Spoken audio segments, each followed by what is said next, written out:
Broker గాడివా లాయర్వా? కేసుకి దీనికి ఏమి సంబంధం ఉంది మాట్లాడుతున్నావు? అడుగుతావా? ఒక ఆడపిల్లని అడగాల్సిన ప్రశ్న ఇది.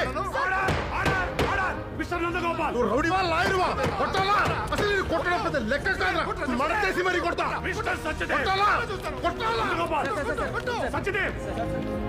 సూపర్ ఉమెన్ సార్ అంటే అల్వాల్లో ఉన్న ఫంక్షన్ హాల్ నుంచి మైనాబాద్ పోలీస్ స్టేషన్ కి సిర్ఫ్ 15 మినిట్లో వచ్చిర్రమ్మా మీరు?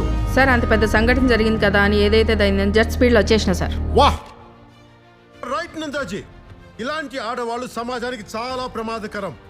అందుకని అమ్మాయిలకి 6 దాటితే కర్ఫ్యూ విధించండి, చదివించకండి, ఉద్యోగాలు చేయనివ్వకండి. తలుపులు వెనకాల పరదాల వెనకాల సాంప్రదాయమైన తాళ్లతోటి కట్టి బంధించేయండి.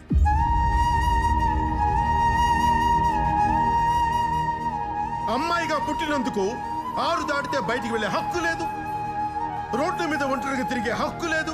నలుగురిలో అరాచకాలకు ఎన్నో హత్యలకు కారకుడైన బొబ్బిలిపులి పేరుతో పిలువబడుతున్న ముద్దాయి చక్రధర్ని హాజరుపరచవలసిందిగా కోర్టు వారు ఆదేశిస్తున్నారు.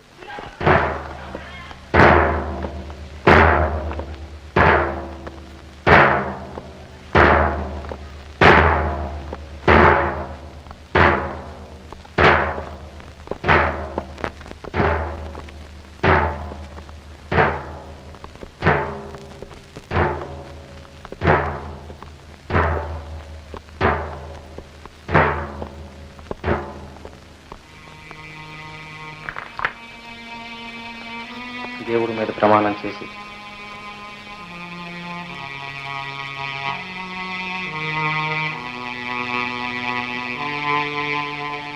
దేవుడి మీద ప్రమాణం చేసి అంతా నిజమే చెప్తాం. అంతా నిజమే చెబుతాం. అబద్ధం చెప్పాలి. అబద్ధం చెప్పం.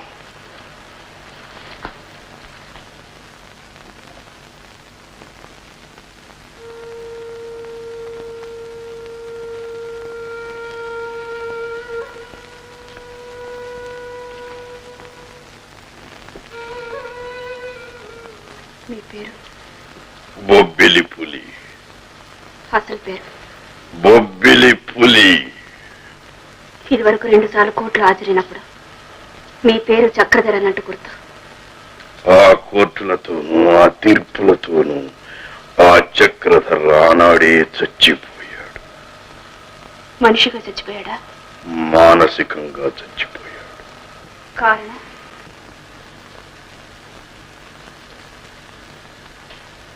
ఈ సమాజంలో ఉన్న కుళ్ళును చూడలేక. మా అందరికి కనిపించిన కుళ్ళు ఒక్కరికే కనిపించిందా? మురికి కాలువ పక్కన కాపురం చేసేవాళ్ళకి వాళ్ళల్లో కూడా ఆ వాసన జీర్ణించిపోతుంది. కొత్తగా వచ్చిన వాళ్ళే ఆ వాసన భరించలేక పారిపోతారు. కొత్తగా మీరెక్కడి నుంచి వచ్చారు? నీతి, నిజాయితీ, క్రమశిక్షణ, త్యాగం, ధైర్యం ఉన్న చోటి నుంచి.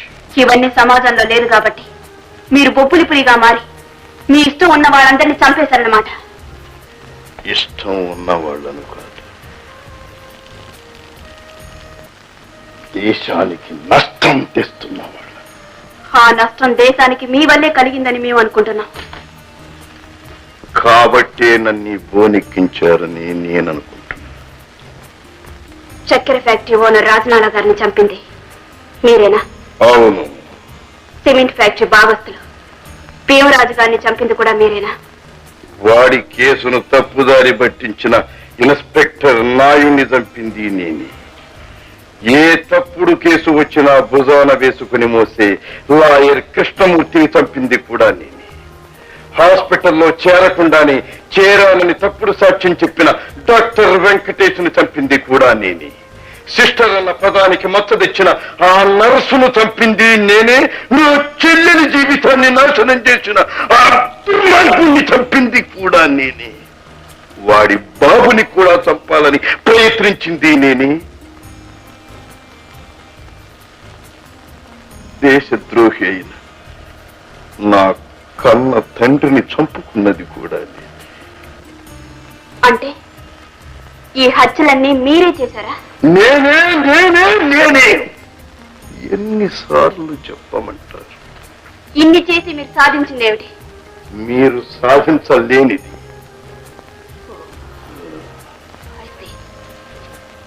తెలియక చేశారా? ఆవేశంలో చేశారా? తెలిసి కావాలని చేశారా? తెలిసి కావాలనే వాళ్ళను చంపాలనే తీసుకువెళ్ళి నరికి ముక్కలు చేశాను.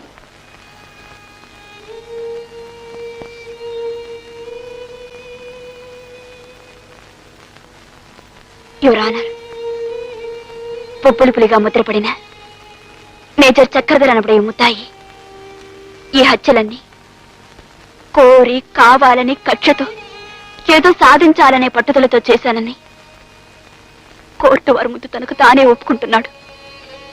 సంఘానికి అతి అవసరమైన అతి ముఖ్యమైన కొందరు వ్యక్తుల్ని కేవలం తన పంతం నెగ్గించుకోవడం కోసం గతంలో తన్ని వాళ్ళందరూ అవమానించారన్న కక్షతో ప్రతీకారం తీర్చుకోవడం కోసమే హత్యలు చేశానని ఒప్పుకున్నాడు. యువర్ ఆనర్, ఇన్నాళ్ళు దేశాన్ని ప్రజల్ని భయాందోళనతో ముంచెత్తిన పొప్పులు పులిని కఠినంగా శిక్షించి దేశానికి ప్రశాంత పరిస్థితిని ఏర్పరచవలసిందిగా కోరుతున్నాను. యువర్ ఆనర్, మిస్టర్ చక్రధర్ని శిక్షించి న్యాయానికి న్యాయం చేకూర్చవలసిందిగా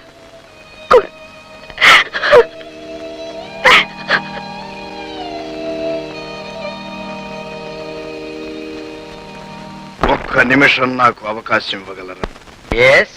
పై కోర్టుకు వెళ్ళడానికి నాకు అవకాశం ఉందా? అవును, ఉంది. పై కోర్టుకు వెళ్లితే ఏం జరుగుతుంది యువర్ ఆనర్? శిక్ష తగ్గించవచ్చు, లేదా అదే శిక్షను ఖాయం చేయవచ్చు. అంటే ఈ కోర్టులో వేసిన శిక్ష పై కోర్టులో పోవచ్చు, ఆ కోర్టులో వేసిన శిక్ష ఆ పై కోర్టులో పోవచ్చు, లేదా కింద కోర్టు వారు వేసిన శిక్షనే పై కోర్టు వారు కూడా ఖాయం చెయ్యవచ్చు. అంటే ఒక కోర్టుకి ఇంకొక కోర్టుకి సంబంధం ఉండవచ్చు, ఉండకపోవచ్చు. కోర్టుకి తీర్పుకి ఇంత మార్పుంటే మీ న్యాయస్థానంలో న్యాయం ఉన్నట్టా ఎవరానర్? ఒక్కొక్క కోర్టులో ఒక్కొక్క తీర్పు ఉంటుంది కనుకనే నేరస్తుడు తాను చేసిన నేరం ఏమిటో మరిచిపోయిన తర్వాత కానీ శిక్ష పడదు.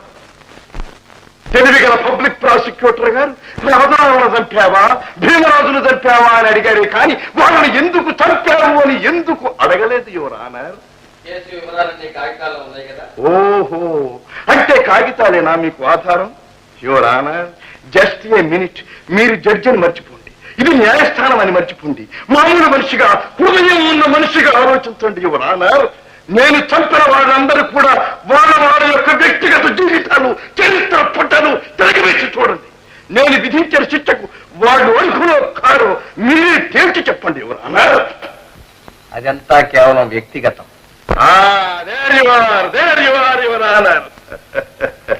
వ్యక్తిగతం. ఈ లోకంలో వ్యక్తిగతంగా గాక సంఘపరంగా ఎవరు ఆలోచిస్తున్నారు యువర్ ఆనర్?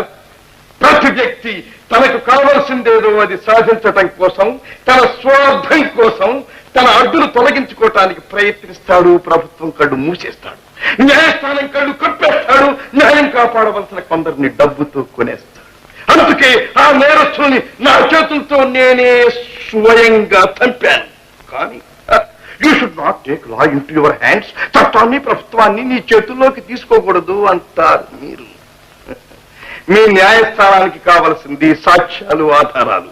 పంచదార గోడంలో బస్తాలు తరలిస్తూ ఉండగా నా కళ్ళతో నేను చూచాను, కానీ సాక్షులు ఎక్కడి నుంచి తేలివరానా? వచ్చిన సాక్షులు డబ్బుకు అమ్ముడైపోయారు.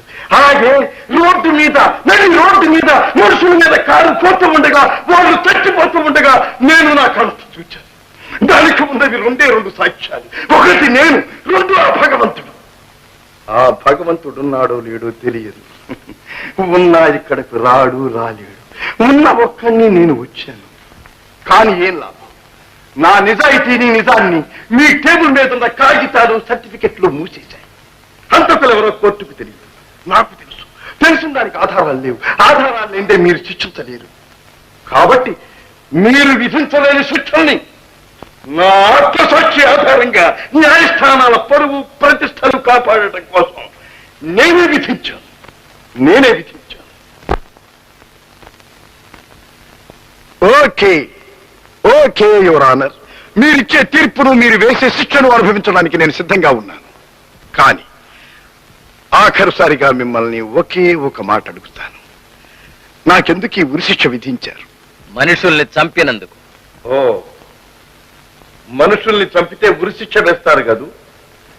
మరి ఆనాడు యుద్ధంలో నేను ఒక్కడిని సుమారు 400 మందిని దారుణంగా చంపాను, అంటే హత్య చేశాను. మరి దానికి నాకు ఉరిశిక్ష విధించలేదే. పైగా నేనేదో గొప్ప ఘనకార్యం సాధించానని మహావీర చక్ర బిరుదం ఇచ్చి నన్ను సత్కరించారు. ఆ సత్కారం దేనికి యువర్ ఆనర్? ఆ బిరుదు దేనికి యువర్ ఆనర్? శత్రువులను చంపినందుకు. శత్రువులంటే మనుషులు కారా? కావచ్చు, కానీ మనకు శత్రువులు. ఏ విధంగా మనకి శత్రువులు యువర్ ఆనర్? మన దేశాన్ని కబళించడానికి వచ్చిన వాళ్ళు. వాళ్ళ దేశాన్ని కాపాడుకోవటానికి వచ్చిన వీరులని కూడా అనుకోవచ్చుగా యువర్ ఆనర్? అఫ్ కోర్స్ కావచ్చు. కావచ్చు యువర్ ఆనర్. వాళ్ళెవరో మనకు తెలియదు, మనకు సంబంధం లేని వాళ్ళు, మన పొరుగు వాళ్ళు, మనకు తోటి సోదరులు. మనం ఎలా మన దేశాన్ని రక్షించుకోవటానికి వెళ్ళామో వాళ్ళు కూడా అలాగే వాళ్ళ దేశాన్ని రక్షించుకోవటానికి వచ్చిన వాళ్ళు. వాళ్ళను చంపితే సన్మానం, సత్కారం, మహావీర చక్ర బిరుద ప్రదానం. మరి మన వాళ్ళు మన దేశాన్ని, దేశ ప్రజానీకాన్ని, పేద ప్రజల్ని, న్యాయస్థానాలని, న్యాయాన్ని రక్షించే స్థానాలని కొల్లగొడుతూ తమ స్వార్థానికి ఉపయోగించుకుంటున్న వీళ్లను చంపితే అది నేరం. దానికి బహుమానం ఉరిశిక్ష. యువర్ ఆనర్, నాకిచ్చిన మహావీర చక్ర బిరుద ప్రదానం నా దేశాన్ని కాపాడుకోవడం కోసమే అయితే, నా దేశాన్ని పరిరక్షించుకోవటమే అయితే అది ఎప్పుడు కాదు యువర్ ఆనర్, ఇప్పుడు నాకు ఇవ్వాలి. నిజంగా మన దేశాన్ని నేను ఇప్పుడు కాపాడాను.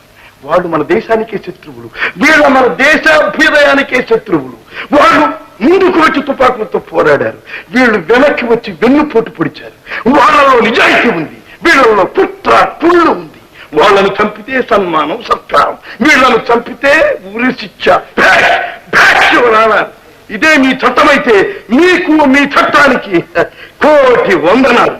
ఇదే మీ న్యాయం అయితే మీకు, మీ న్యాయానికి 100 కోటి అభివందనాలు. ఇదే మీ ధర్మం అయితే మీకు, మీ ధర్మానికి అనంత కోటి సాష్టాంగ నమస్కారాలు. బొబ్బిలిపిలిగా పిలువబడుతున్న మేజర్ చక్రధర అనబడే ఈ ముద్దాయి తను చేసిన నేరాలన్నింటినీ కోర్టు వారి ముందు ఒప్పుకున్న కారణంగా ఐపీసీ 300, 302, 307 సెక్షన్ల ప్రకారం శాంతి భద్రతల దృష్ట్యా, సమాజ శ్రేయస్సు దృష్ట్యా ముద్దాయి చక్రధరికి కోర్టు వారు ఉరిశిక్ష విధిస్తున్నారు.